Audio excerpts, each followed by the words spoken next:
श्रीमद् भगवद गीता एकोदशो अध्याय अर्थात 11वां अध्याय। अर्जुन बोले, मुझ पर अनुग्रह करने के लिए आपने जो परम गोपनीय अध्यात्म विषयक वचन अर्थात उपदेश कहा, उससे मेरा यह अज्ञान नष्ट हो गया है। क्योंकि हे कमल नेत्र, मैंने आपसे भूतों की उत्पत्ति और प्रलय विस्तार पूर्वक सुने हैं तथा आपकी अविनाशी महिमा भी सुनी है। हे परमेश्वर, आप अपने को जैसा कहते हैं यह ठीक ऐसा ही है, परंतु हे पुरुषोत्तम, आपके ज्ञान, ऐश्वर्य, शक्ति, बल, वीर और तेज से युक्त ऐश्वर्य रूप को मैं प्रत्यक्ष देखना चाहता हूँ। हे प्रभु, यदि मेरे द्वारा आपका यह रूप देखा जाना शक्य है, शल्य है, ऐसा आप मानते हैं, तो हे योगेश्वर, उस अविनाशी स्वरूप का मुझे दर्शन करवाइए। तब श्री कृष्ण बोले, हे पार्थ, अब तू मेरे सैकड़ों हजारों नाना प्रकार के और नाना वर्ण तथा नाना आकृति वाले अलौकिक रूपों को देख। हे भरतवर्षी अर्जुन, तू मुझ में आदित्यों को अर्थात अदिति के 12 पुत्रों को, 8 बाशुओं को, 11 रुद्रों को, दोनों अश्विनी कुमारों को और 49 मरुदग गणों को देख, और भी बहुत से पहले ना देखे हुए आश्चर्यमय रूपों को देख। हे अर्जुन, अब इस मेरे शरीर में एक जगह स्थित चराचर सहित संपूर्ण जगत को देख तथा और भी जो कुछ देखना चाहते हो सो देख, परंतु मुझको तू इन अपने प्राकृत नेत्रों द्वारा देखने में निसंदेह समर्थ नहीं है। इसी से मैं तुझे दिव्य अर्थात अलौकिक चक्षु देता हूँ। इससे तू मेरी ईश्वरीय योग शक्ति को देख। संजय बोले, हे राजन, महायोगेश्वर और सब पापों के नाश करने वाले भगवान ने इस प्रकार कहकर उसके पश्चात अर्जुन को परम ऐश्वर्युक्त दिव्य स्वरूप दिखलाया। अनेक मुख और नेत्रों से युक्त, अनेक अद्भुत दर्शनों वाले, बहुत से दिव्य भूषणों से युक्त और बहुत से दिव्य शस्त्रों को हाथों से उठाए हुए, दिव्य माला और वस्त्रों को धारण किए हुए और दिव्य गंधक का सारे शरीर में लेप किए हुए, सब प्रकार के आश्चर्यों से युक्त, सीमा रहित और सब और मुख किए हुए विराट स्वरूप परमदेव परमेश्वर को अर्जुन ने देखा। आकाश में 1000 सूर्यों के एक साथ उदय होने से उत्पन्न जो प्रकाश हो, वह भी उस विश्वरूप परमात्मा के प्रकाश के सदृश कदाचित ही हो। पांडुपुत्र अर्जुन ने उस समय अनेक प्रकार से विभक्त अर्थात पृथक पृथक संपूर्ण जगत को देवों के देव श्री कृष्ण भगवान के उस शरीर में एक जगह स्थित देखा। उसके अनंतर वे आश्चर्य से चकित और पुलकित शरीर अर्जुन प्रकाशमय विश्वरूप परमात्मा को श्रद्धा भक्ति सहित सिर से प्रणाम करके हाथ जोड़कर बोले। अर्जुन बोले, हे देव, मैं आपके शरीर में संपूर्ण देवों को तथा अनेक भूतों के समुदायों को, कमल के आसन पर विराजित ब्रह्मा को, महादेव को, संपूर्ण ऋषियों को तथा दिव्य सर्पों को देखता हूँ।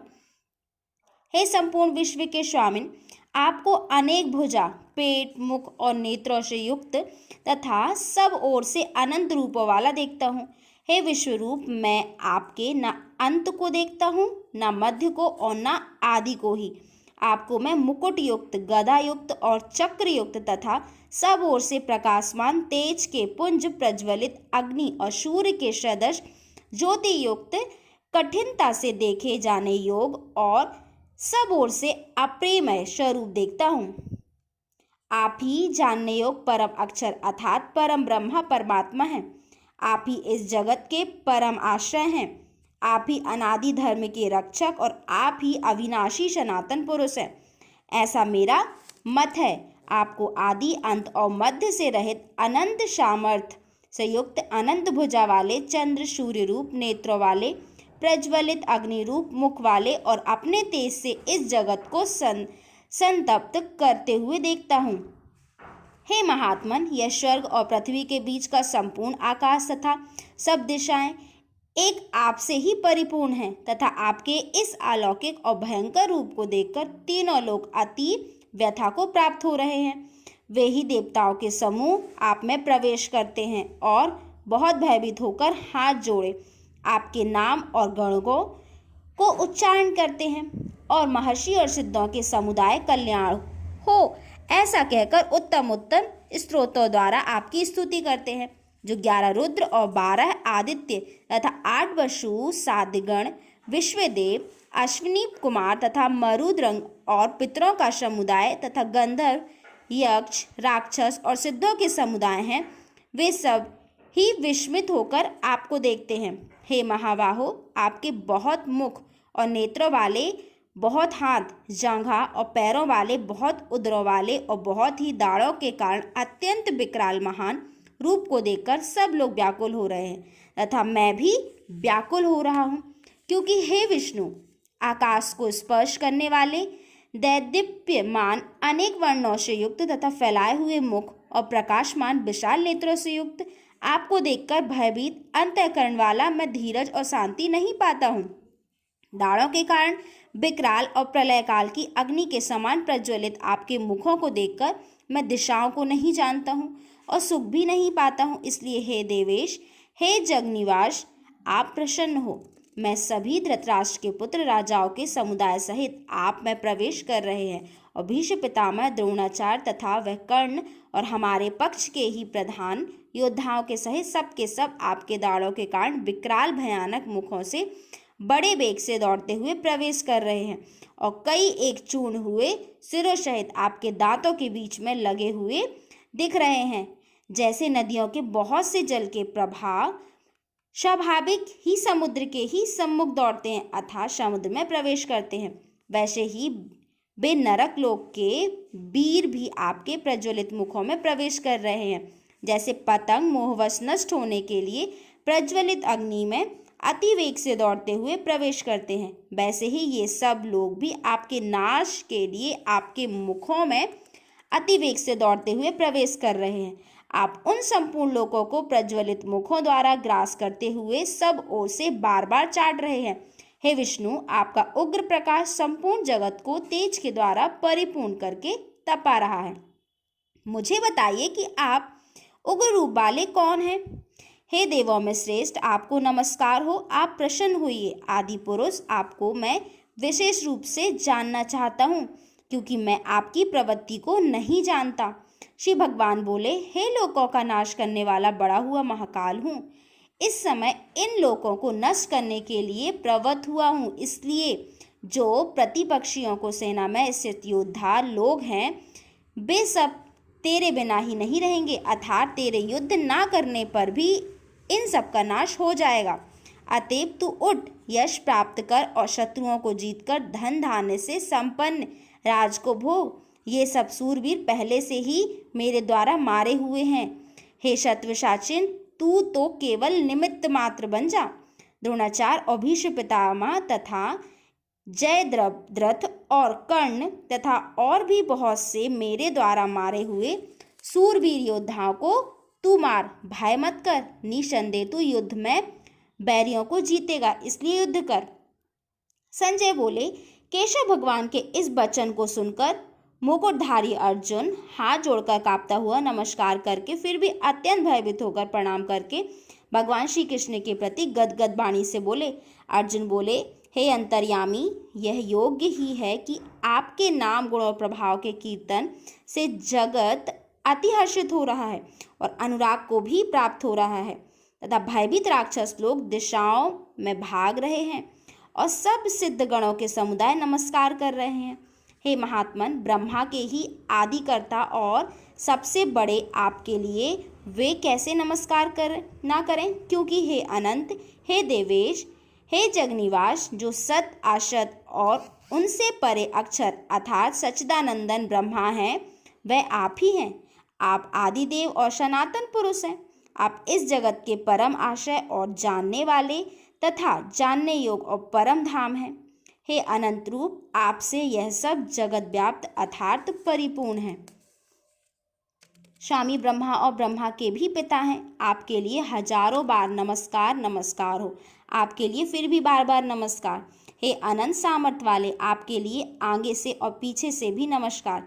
हे सर्वात्मन, आपके लिए सब ओर से ही नमस्कार, क्योंकि अनंत पराक्रमशाली आप समस्त संसार को व्याप्त किए हुए हैं। इससे आप ही सर्व रूप हैं। आपके इस प्रभाव को ना जानते हुए आप मेरे सखा हैं, ऐसा मानकर प्रेम से अथवा प्रमाद से भी मैंने हे कृष्ण, हे यादव, हे सखे, इस प्रकार जो कुछ बिना सोचे समझे हठात कहा है। और हे अच्युत, आप जो मेरे द्वारा विनोद के लिए विहार, शैया, आसन और भोजन आदि से अकेले अथवा उन सखाओं के सामने भी अपमानित किए गए हैं, वह सब अपराध अप्रमेय स्वरूप अर्थात अचिंत्य प्रभाव वाले आपसे मैं क्षमा करवाता हूँ। आप इस चराचर जगत के पिता और सबसे बड़े गुरु एवं अति पूजनीय है। हे अनुपम प्रभाव वाले, तीनों लोकों में आपके समान ही दूसरा कोई नहीं है, फिर अधिक तो कैसे हो सकता है। अतएव हे प्रभु, मैं शरीर को भली भांति चरणों में निवेदित कर प्रमाण करके स्तुति करने योग आप ईश्वर को प्रसन्न होने के लिए प्रार्थना करता हूँ। पिता जैसे पुत्र के सखा, सखा जैसे सखा के और पति जैसे प्रिय तमा पत्नी के अपराध सहन करते हैं, वैसे ही आप भी मेरे अपराधों को सहन करने योग्य हैं। मैं पहले न देखे हुए आपके इस आश्चर्यमय रूप को देखकर हर्षित हो रहा हूँ और मेरा मन भय से अति व्याकुल भी हो रहा है। इसलिए आप उस अपने चतुर्भुज विष्णु रूप को ही मुझे दिखलाइए। हे देवेश, हे जगनिवास, प्रसन्न होइए। मैं वैसे ही आपको मुकुट धारण किए हुए तथा गदा चक्र हाथ में लिए हुए देखना चाहता हूँ। इसलिए हे विश्वरूप स्वरूप, हे सहस्रबाहो, आप उसी चतुर्भुज रूप में प्रकट होइए। तब श्री कृष्ण बोले, हे अर्जुन, अनुग्रह पूर्वक मैंने अपनी योग शक्ति के प्रभाव से यह मेरा परम तेजोमय सबका आदि सीमा रहित विराट स्वरूप तुझको दिखलाया है, जिसे तेरे अतिरिक्त दूसरे किसी ने पहले नहीं देखा था।